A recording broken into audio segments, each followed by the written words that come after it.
ఇప్పుడు విడాకుల కేసుల విషయాల్లో మన దేశంలోనే టాప్ లో తెలంగాణ రాష్ట్రం ఉంటే సిటీల్లో హైదరాబాద్ నంబర్ 1 అంట.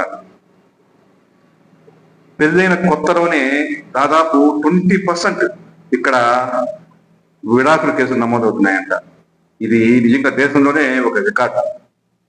ఇది రాబోయే రోజుల్లో ఎటువైపు దారితీస్తుందో తెలియదు కానీ మన అక్క చెల్లెలకి ఇంకొక ముఖ్యమైన విషయం చెప్పాలి.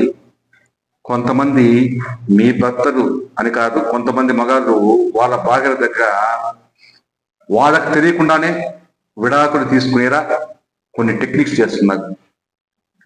ఆ విషయాల్లో మీకు అటువంటి భర్తలు ఏమైనా ఉంటే జాగ్రత్తగా పడండి. ఎలా అంటే ఇప్పుడు మీ పేరుతో మీకు నోటీస్ పంపిస్తారు, విడాకుల నోటీస్, విడాకులు కావాలా అని.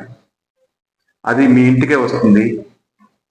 అప్పుడు వాళ్ళు మళ్ళీ జాగ్రత్తగా మీ భర్తలో ఏం చేస్తున్నారు, ఆ నోటీస్ని వాళ్ళ దగ్గర ఉండి తీసుకుని మీ దగ్గర సంతకం పెట్టించి తీసుకుని ఇది ఇన్సూరెన్స్ కి సంబంధించింది రే, ఇదేం లేదు రే, అది ఇదేం చెప్పి మిమ్మల్ని మైండ్ డైవర్ట్ చేసి వాళ్ళు ఆ నోటీస్ని మీకు చూపించకుండా చేస్తున్నారు.